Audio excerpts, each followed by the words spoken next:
Vamos a continuar, vamos a comenzar del verso 46 en adelante. Si gusta abrir su Biblia en el libro de Juan. Este es el segundo milagro que hizo Jesucristo en Caná de Galilea.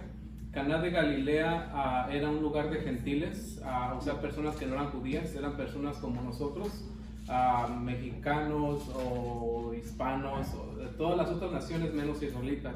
O sea que era gente que no era escogida por Dios. En el Antiguo Testamento había la gente escogida por Dios, que eran los israelitas, y los que no eran escogidos por Dios. Cuando Cristo vino, dice que de los dos pueblos hizo uno. Entonces ahora nosotros, la iglesia, somos los escogidos de Dios. ¿Escogidos para qué? Para recibir la salvación de nuestras almas. Entonces dice, vamos a citar desde el verso 46 en adelante. Dice: vino pues Jesús otra vez a Caná de Galilea, donde había convertido el agua en vino.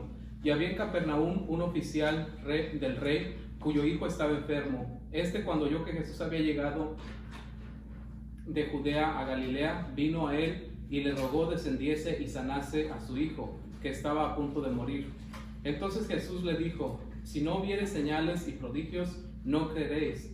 El oficial del rey le dijo: Señor, desciende antes de que mi hijo muera. Jesús le dijo: ve, tu hijo vive.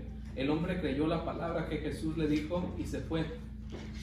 Cuando ya él descendía, sus siervos salieron a recibirle y le dieron nuevas diciendo: tu hijo vive. Entonces él les preguntó a qué hora había comenzado a estar mejor, y le dijeron: ayer a las 7 le dejó la fiebre.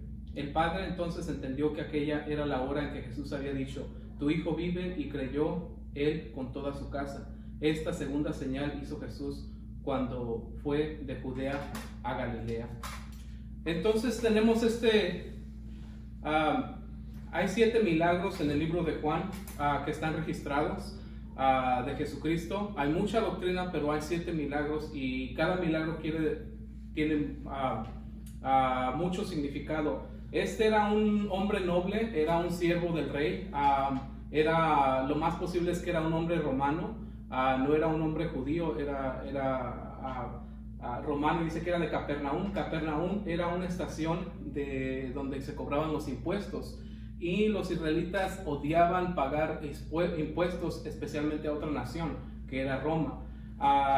Esta persona, siendo un oficial del rey, creemos que tenía los medios para haber llevado a su hijo al doctor, a los médicos, pero podemos mirar que esta persona desesperadamente se va desde Capernaum hasta Caná de Galilea, que son aproximadamente 18 millas de camino.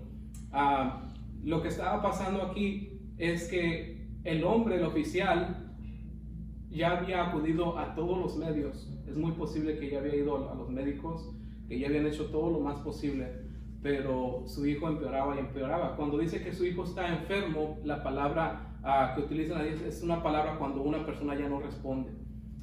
Es por eso que después, cuando dice que le dicen las personas, los siervos le dicen: tu hijo despertó, tu hijo vive, es lo que le dijeron.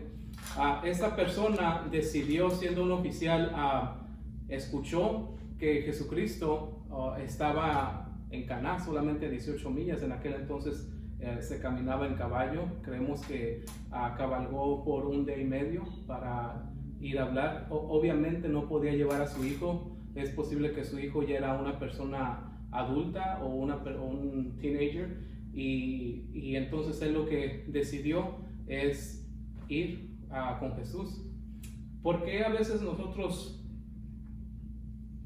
¿en qué nos parecemos a veces nosotros a este oficial? Muchas veces nosotros, si tenemos los medios de arreglar nuestros problemas con nuestro intelecto, con nuestro dinero, con nuestro potencial, casi siempre es lo primero que hacemos. Pero hasta que no tenemos, no nos queda de otra, es a veces cuando acudimos a Dios. Y el Señor ya sabe que así somos nosotros, y aún con eso, dejándolo por último, dejándolo a la última de nuestra lista, aún todavía con eso Dios nos responde. Ese es el Dios que nosotros servimos. El verso 47 dice: Cuando oyó que Jesús había llegado de Judea a Galilea, vino a él y le rogó que descendiese y sanase a su hijo que estaba a punto de morir.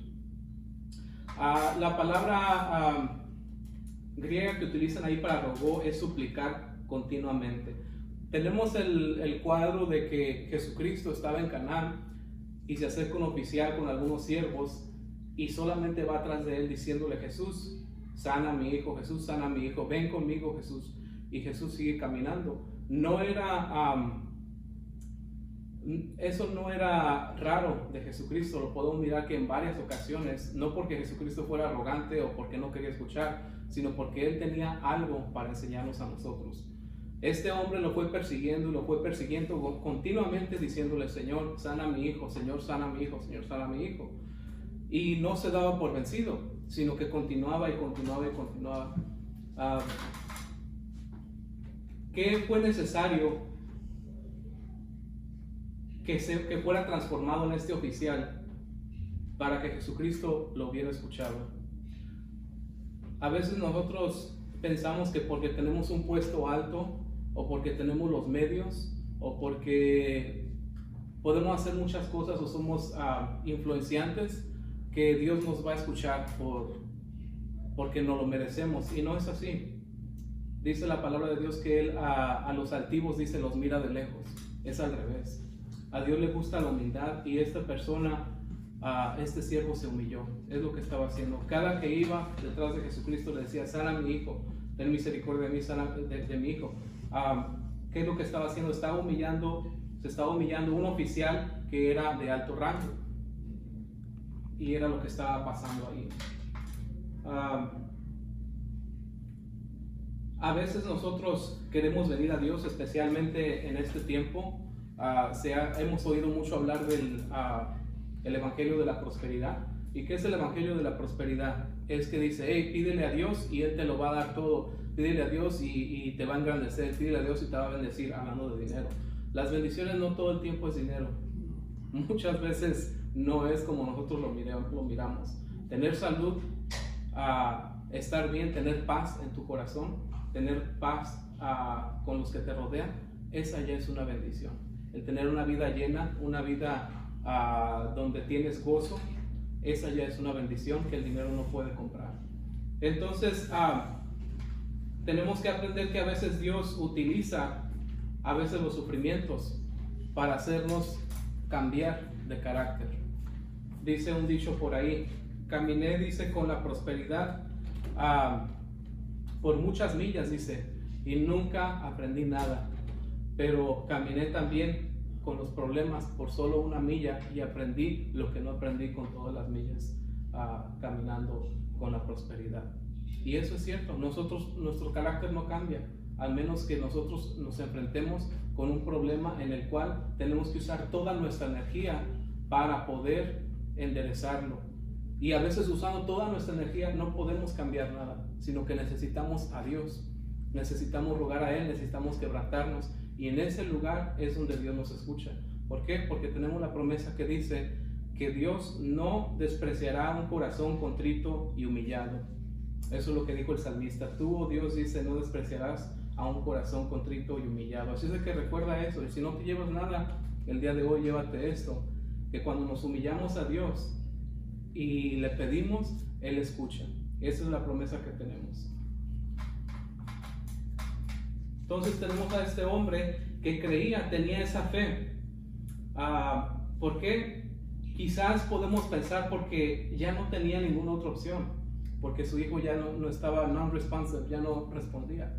Entonces él sintió que ya no tenía otra opción, y se le olvidó el rango que tenía, se le olvidó si estaba haciendo el ridículo entre personas que estaban bajo su dominio y bajo su poder. A veces no queremos hacer el ridículo nosotros entre personas que decimos: oh, yo soy superior a ellos, o tengo un mejor puesto, o lo que sea. Pero a ese hombre no le importó, porque sabía dónde estaba lo que él era como persona, sabía sus valores, cuánto amaba a su hijo, y a él no le importaba lo que la gente dijera. Eso era lo último que él tenía en su mente. Entonces él continuó y dice, solamente continuó A veces nos preguntamos, ¿por qué Dios permite que nos acontezcan estas cosas? ¿Por qué es necesario que pasemos por estos desiertos? Muchos de nosotros no sabemos ese dolor. Los que ya tenemos hijos sabemos que es lo más valioso del mundo, que daríamos cualquier cosa, que no pensaríamos en dar todo lo que tenemos si un hijo de nosotros estuviera muriendo. Es un amor que solamente lo conoce el que tiene un hijo. ¿Por qué Dios permite que haya mal? ¿Por qué hay tanto mal en la tierra? Hay tres tipos de males: el mal natural, el mal físico y el mal moral. El mal de este muchacho era un mal físico. ¿Por qué Dios permite no hay más males? Solamente son esos tres tipos: el mal natural, el mal físico y el mal moral.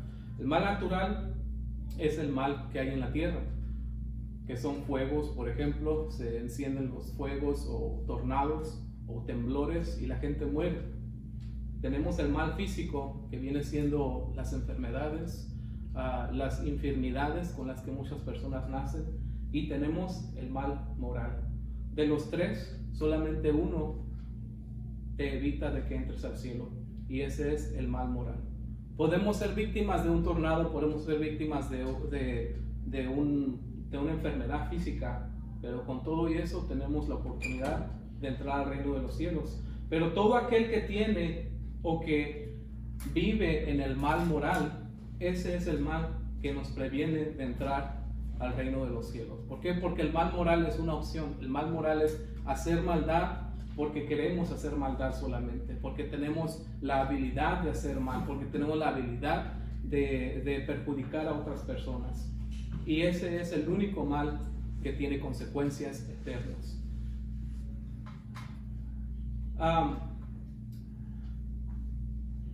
Así es de que si alguien se encuentra enfermo físicamente, está siendo víctima de un mal, pero es solamente un mal natural, no es un mal moral. Y con todo y eso, ya puede ser que Dios lo pueda sanar o que entre al reino de los cielos a causa de ser víctima de este mal.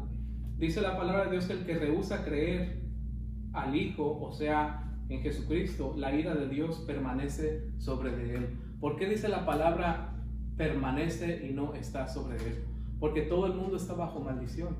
¿Recuerdan cuando Adán y Eva pecaron? ¿Qué dijo el Señor a la tierra? La maldijo y le dijo, cardos y espinos te va a producir. Le dijo al hombre, con el sudor de tu frente comerás pan todos los días de tu vida. Y a la mujer le dijo, aumentaré los dolores de parto cuando des a luz. Entonces, porque Dios no quiso destruir al hombre, sino que tuvo misericordia y solamente le dijo, no puedes estar en mi presencia. ¿Por qué no podía estar el hombre en la presencia de Dios? Porque Dios es justo, Dios es justicia, y si ejecutamos justicia sobre un pecador, lo tenemos que eliminar. Entonces, porque Dios no puede negar su naturaleza, por eso tuvo que dejar ir a Adán y a Eva, no en su presencia, porque Él es justo, y su justicia eliminaría o mataría, destruiría a Adán y a Eva, por eso no podía estar. Y el hombre ha estado separado desde entonces, porque merecemos juicio, porque merecemos ser destruidos por nuestro pecado que mora en nosotros. Pero por eso Jesucristo llevó nuestros pecados. Todo aquel que en Él cree, la ira de Dios, el juicio de Dios ya fue ejecutado sobre el cuerpo de Jesucristo, para que todos los que creen en Jesucristo no tengan que ser ejecutados delante del juicio o de la justicia de Dios cuando muramos. Este hombre estaba enfermo, pero al recibir el segundo pacto, recibió la sanidad. ¿Cuál es el segundo pacto? El segundo pacto es el pacto en Jesucristo, el pacto que Dios hizo con los hombres, de que todo aquel que creyera en Jesucristo no iba a venir a condenación, o en otras palabras, no iba a ir al infierno, porque Dios no manda a nadie al infierno. Nosotros nos mandamos solitos al infierno. ¿Por qué? Porque desobedecemos, porque vivimos nuestra vida, porque pecamos y porque permanecemos en el pecado. Y dice la Biblia que los hombres amaron más a las tinieblas que a la luz, y ese amor a las tinieblas es el que los ha traído al juicio. Así es de que el daño del hombre aquí era físico. Vamos a leer el verso 48. Disculpen que me desvío un poquito ahí, pero es que es necesario que sepamos los males, los diferentes tipos de maldad que hay sobre la tierra. Dice el 48, entonces Jesús le dijo, si no viereis señales y prodigios, no creeréis. Viene ese hombre y le dice, Señor, desciende y sana a mi hijo, porque está a punto de morir, es lo que dice el verso 47. Y por fin Jesús se voltea y le dice, ustedes si no ven señales, si no ven prodigios, si no ven milagros, ustedes no creen. En un tono enfadado le contesta Jesucristo al oficial. ¿Y por qué tenemos nosotros a veces que retar a Dios? ¿A qué me refiero en retar a Dios? ¿Por qué no podemos creer en Dios solamente por su palabra? ¿Por qué necesitamos maroma y teatro? ¿Por qué necesitamos ruido? ¿Por qué necesitamos tantas cosas que podemos falsificar? ¿Por qué no nada más creer lo que dice la palabra de Dios y basta? Jesucristo le dijo a Tomás cuando resucitó, dijo Tomás, yo no creo nada, ustedes dicen que se apareció, si yo miré al hombre muerto, hombre estaba frío cuando lo recogimos y no creían. Entonces estaban, dice la puerta cerrada, cuando aparece Jesucristo en medio de ellos y le dice, Tomás, ven y mete tu brazo sobre mi costado y tu dedo sobre mi mano. Y lo hizo o no lo hizo. Cuando lo miró, dice que cayó de rodillas y le dijo, Señor mío y Dios mío. Y le dice a Jesucristo, porque viste, creíste, bienaventurados los que no vieron y creyeron. Esos somos todos nosotros. Así es de que cuando tú crees a la palabra de Dios, solamente porque es la palabra de Dios, tú eres bienaventurado. Dios te va a bendecir de una manera superior y te va a bendecir en lo que tú necesitas, no en lo que tú piensas. Porque si me preguntas a mí que si Dios me bendice, yo estoy hablando de Lamborghinis y estoy hablando de casas. Esa es la basura que nosotros los hombres pensamos. Pero Dios piensa muy diferente. Dios mira lo que nosotros necesitamos y en lo que tú necesitas, eso es en lo que Él te bendice. Entonces, le dice, ustedes no creen, sino solamente si miran milagros y si miran prodigios, eso es lo que ustedes quieren ver solamente.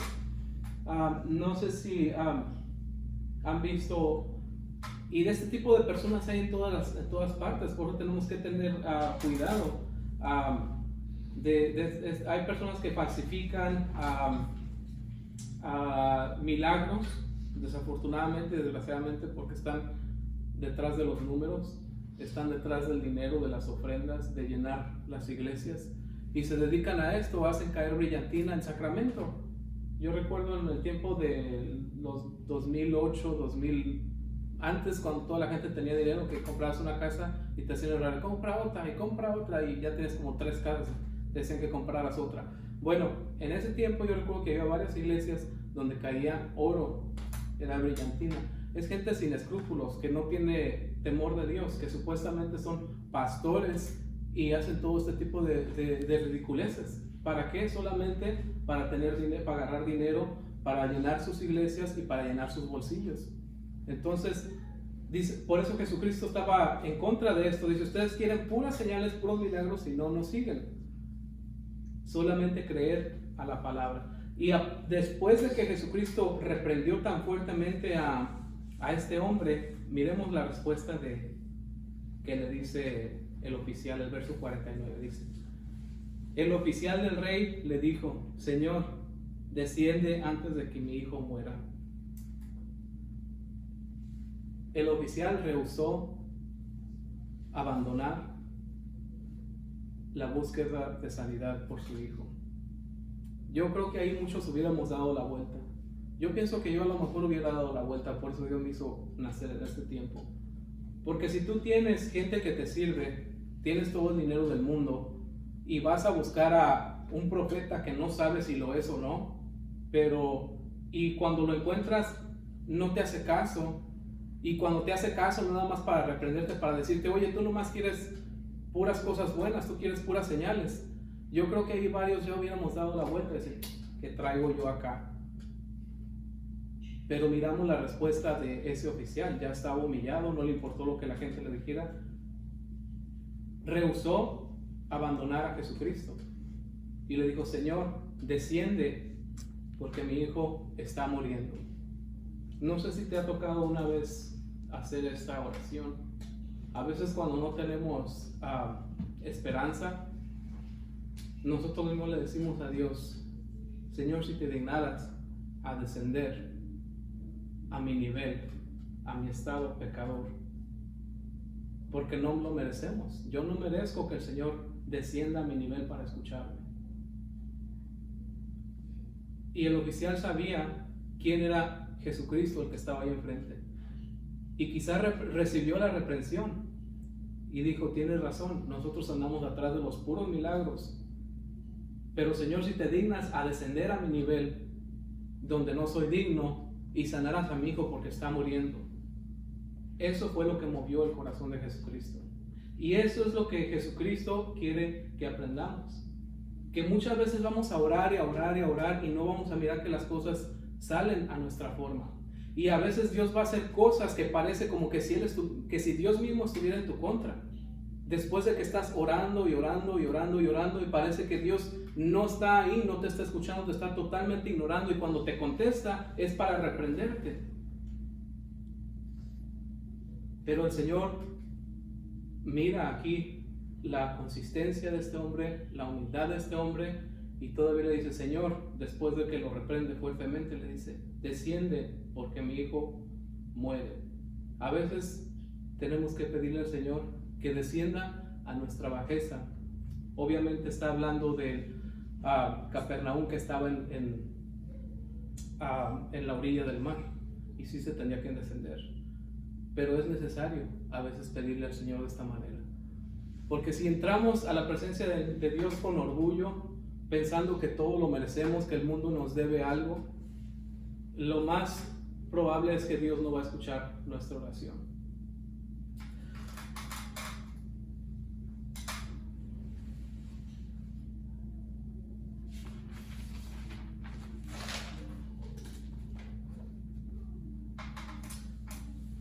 Vamos a leer el 50, pero voy a leer desde el 49. El oficial del rey le dijo: Señor, desciende antes de que mi hijo muera. El verso 50 dice: Jesús le dijo: ve, tu hijo vive. Y el hombre creyó la palabra de Jesús, que Jesús le dijo, y se fue.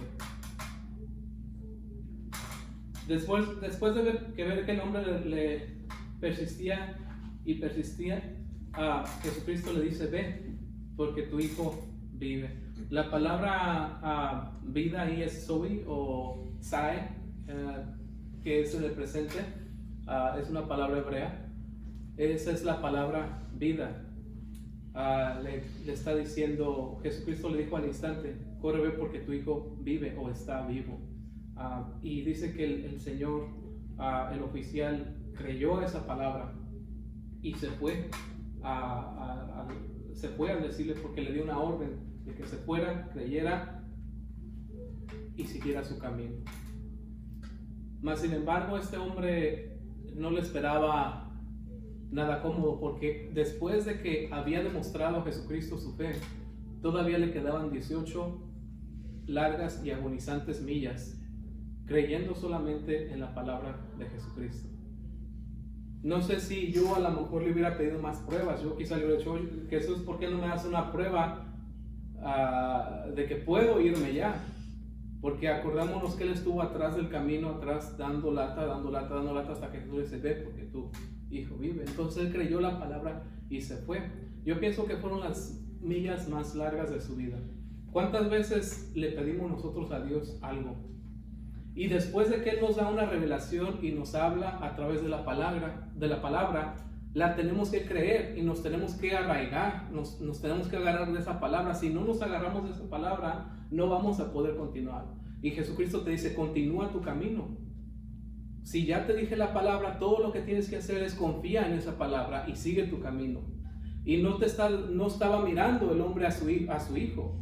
No había Facebook ni FaceTime ni nada de eso. Él tenía que caminar más de un día para mirar si la palabra que Jesucristo le había dicho era verdadera. Y a veces así nos toca muchas veces en nuestra vida. Después de que leemos la palabra, venimos a la iglesia y recibimos la palabra de Dios, y que Dios ya te había dicho algo, y nosotros queremos esa confirmación, todavía te toca caminar 18 millas tú solo. El hombre venía pensando que dijo, oh, yo voy por Jesucristo, le voy a decir, ven y desciende conmigo, vamos a sanar a mi hijo. Dijo, a la avenida pasamos por el Starbucks y nos tomamos un café y nos vamos platicando. Eso es lo que él se imaginaba, pero a veces no. A veces el Señor te dice, ve tú solo. Te va a tocar regresarte a tu casa tú solito. No voy a estar a un lado de ti, no me vas a mirar físicamente, pero ve y cree lo que te he dicho. Así es de que si Dios ya te habló a ti, si Dios ya te dio una promesa a ti, tienes que agarrarte de esa promesa. No importa que tengas que caminar otras 18 millas, las millas más agonizantes y más largas de tu vida. Si Jesús ya te dijo, cree en mí y sigue adelante en tu camino, sigue adelante en tu camino, porque esa palabra es verdadera.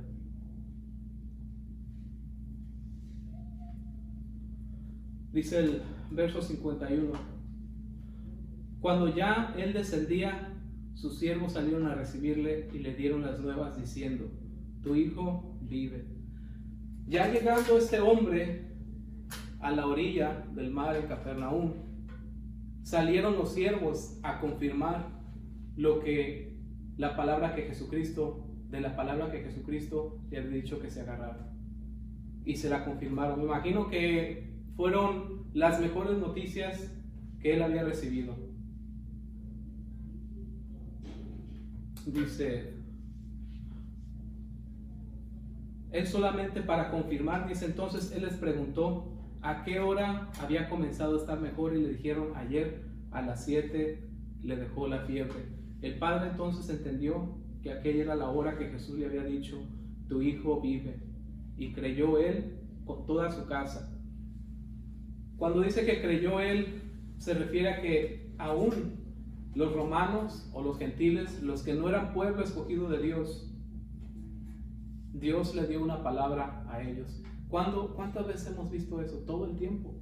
A veces nosotros los cristianos pensamos que nomás a nosotros nos habla Dios. No es cierto. Dios le habla a todo el mundo. Dios ama a todo el mundo. Dice Juan 3:16 que Él amó al mundo. Por eso vino y se entregó por el mundo. Y dice Pablo que nosotros, estando en nuestro pecado, ahí nos amó Dios. No nos amó ya que veníamos a la iglesia, ya que estábamos acá bien contentos votando por los presidentes. No. Dios nos amó en nuestro pecado. Dios nos amó estando en tinieblas. Dios nos amó estando errados, inclusive sin conocerle, sin amarlo, sin servirle. Ahí nos amó Dios. Lo único que tenemos que hacer es, si Dios ya te dio una palabra, permanece en ella. Y no importa que te toque caminar solo, porque a veces nosotros pensamos que cuando aceptamos a Jesucristo o cuando hemos dado un paso, vamos a tenerlo ahí a un lado, lo vamos a sentir a todas horas. A veces no.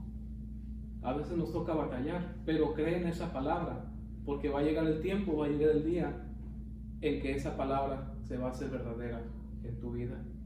Cuando el padre llegó y entendió, dice que esa fue la misma hora que Jesucristo le dijo, creyó, dice él, con toda su casa. Se refiere a su casa inmediata, que son quizás su esposa, sus hijos, sus siervos, toda la gente que estaba ahí creyeron en el Señor Jesucristo.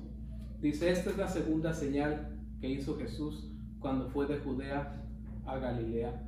Este milagro fue conocido y fue escrito aquí en el libro porque era una persona importante.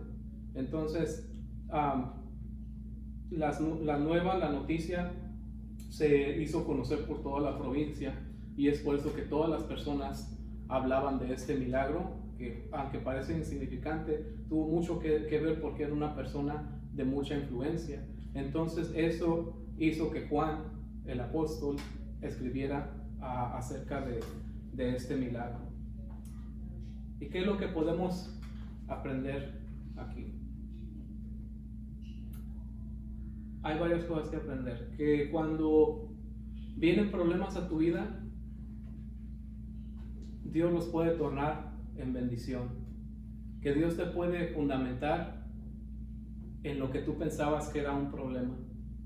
Si tú tienes un problema en tu vida, utilízalo, pero acércate a Jesús, acércate a Jesucristo.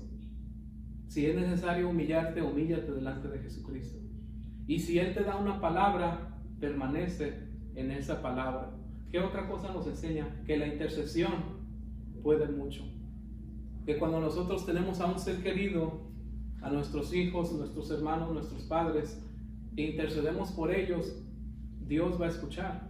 Pero tenemos que hacerlo de tal manera, como dice la palabra de Dios, que al que toca se le abre y al que llama se le atiende. Pero dice que llamemos y que toquemos de tal manera que sean escuchadas nuestras peticiones. A veces nosotros decimos, esa gente de la prosperidad y toda esa gente a veces dice, pero si Dios ya sabe todas las cosas, pues ya ni para qué orar. No es cierto. La oración de las personas mueve el corazón de Dios. La oración de una persona humillada o humilde mueve la mano de Dios. Y ese poder está a tu disposición. Tenemos que interceder. Miramos aquí que el muchacho no tenía voz ni voto, pero la intercesión de su padre pudo mucho, de tal manera que alguien que ya iba a morir volvió a vivir. Y al mirarlo los siervos supieron que ya estaba bien, porque no respondía. Vamos a orar.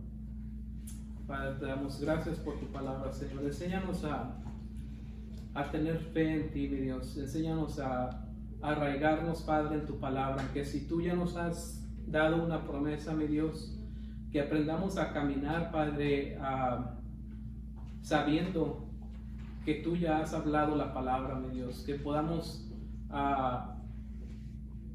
que no seamos, Padre, faltos, mi Dios. Que nos des esa certeza de que tú ya nos has dado una promesa y que estás con nosotros, mi Dios. Y aunque nos sintamos solos, Padre, te pedimos que tú seas siempre, mi Dios, el que nos des la fortaleza. Queremos pedirte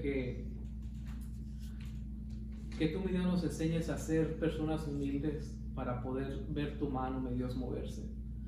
Porque si somos altivos, Padre, tu palabra dice que tú a esas personas las miras de lejos, Padre. Te pido que tú, a mí, mi Señor, empezando por mí mismo, me hagas una persona humilde, que tú trabajes, Padre, empezando por mí mismo, Señor, si tengo que abandonar a cualquier cosa que a ti no te agrada, Padre. Y de igual manera te pido por mis hermanos, si hay alguien, mi Dios, que sea necesario que se arrepienta, mi Dios, te pido que tú trabajes en esos corazones. Y tú, si hay alguien que se está encadenado, mi Dios, al pecado, Padre, quiero pedirte que seas tú, mi Dios, el que le des la fortaleza, Padre, que lo cimientes en ti. Si hay alguien, mi Dios, que se siente lejos de ti y que siente que tú no lo escuchas, te pido que te manifiestes también a él, Padre. Te damos gracias por tu palabra, mi Dios, en el nombre de Jesús. Ayúdanos, Padre, a creer en tu palabra por lo que es tu palabra, y a no estar esperando siempre milagros y señales, Padre. Enséñanos a ser sensibles a tu palabra y a ser obedientes a ella. En el nombre de Jesús.